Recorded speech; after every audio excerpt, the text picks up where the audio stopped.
Hi again, this is Sonoria. I'm going on with my story, part 54. This is about my trip and the beginning of the trip and the things and obstacles that I ran into because I don't know if it's just because of what the events that happened or if it's just because society as a whole is changing and people just don't have the best customer service.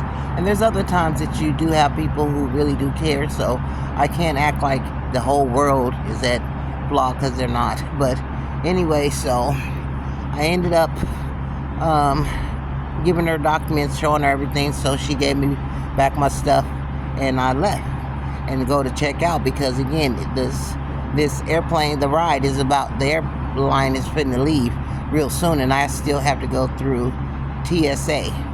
So I'm going through where you have to get the security check and all that, and I'm going through that. The line is long. Everybody and their mom is trying to go now that they didn't lift it and people can travel. So I'm in line. Finally, I get up to the part where you have to show your documents. So I had to show. I could just show my ID, Hawaiian ID. I didn't have to show the passport for it. But so then you have to, because they were running behind, we didn't have to remove our shoes or anything. So I was glad for that because it was like I had enough stuff carrying it. So when I got up to the part where you do the security, now, they have you, stand on these two yellow, put your feet in these two yellow spaces, and then put your hands on top of your head and stuff so, they can run a scanner. So I go, and then the thing didn't beep or nothing. The lady came to me, she said, she stopped me. I couldn't even go forward or nothing. And she was like, I'm gonna have to search you. And I said, what you mean? And she said, your scan came back bad. I said, what you mean it came back bad? And so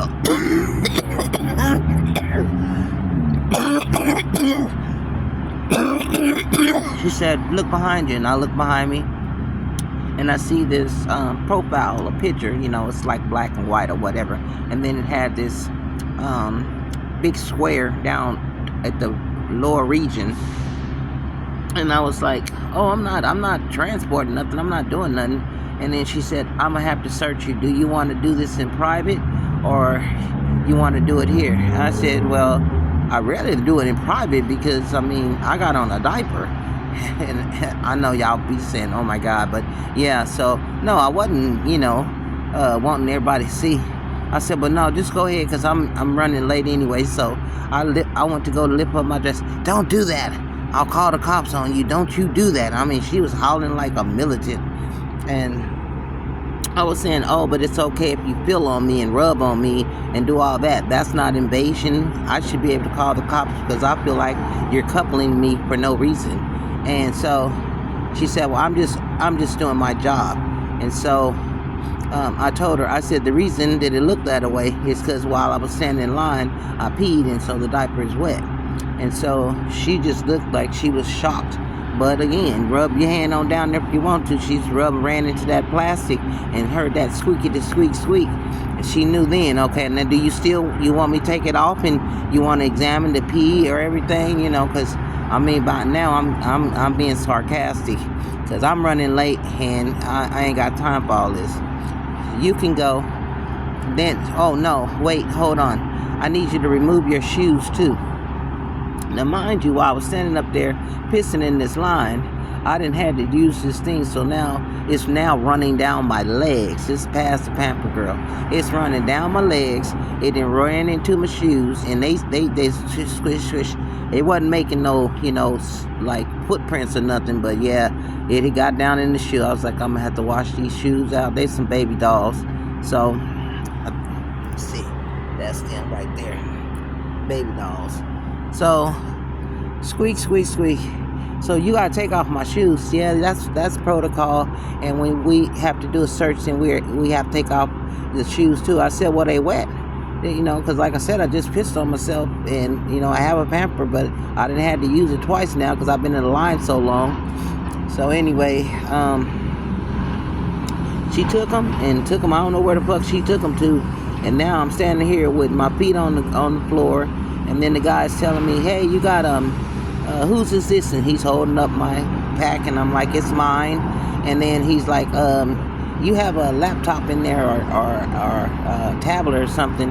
And I said, no. I said, I have my phones in there. Oh, the x-ray doesn't lie.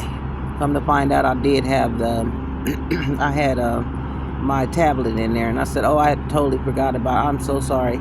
And so anyway, he said, it's okay. And now I'm just standing there with my stuff, waiting.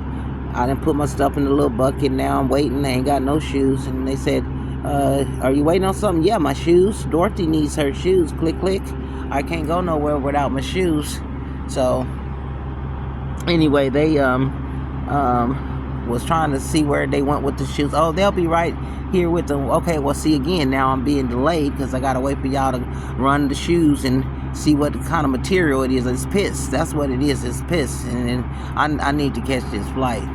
So I'm getting anxious and upset at the same time. Long story short, eventually they cleared me and then I left.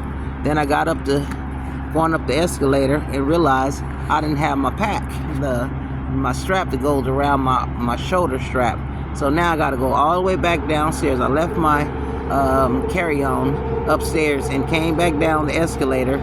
Then I had to go look for the backpack. I was like, oh shit, it's just a mess, I'm telling you. Anyway, I got through that. I'm telling you, I was just having a hard time. And I'm learning that I just have to be more patient. That's really what it is. I got to learn how to be patient and just take the process and whatever that means. But anyway, long story short, so I get on upstairs and I'm waiting, and everybody else, and then I'm the last person. Okay, and when I heard them announcing my lane and saying, you have 2 minutes, we're about to close the doors, so you got 2 minutes, you need to come and check in, all for the flight, this and that flight number, whatever. And I was trying to go fast, and again, I'm not able to move as fast as I want to.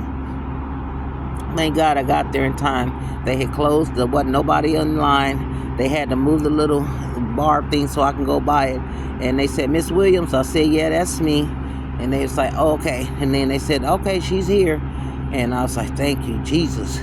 So anyway, I got through, got on, last person, and then went down the chute, to get into the airplane. And they were very helpful, on the airplane. I had a much better experience. But anyway, I'm going to cut it off. But I will continue my story, and I will let you guys know, because I was stuck in Dallas-Fort Worth for I don't know how long. But anyway, I'll get back to that. All right.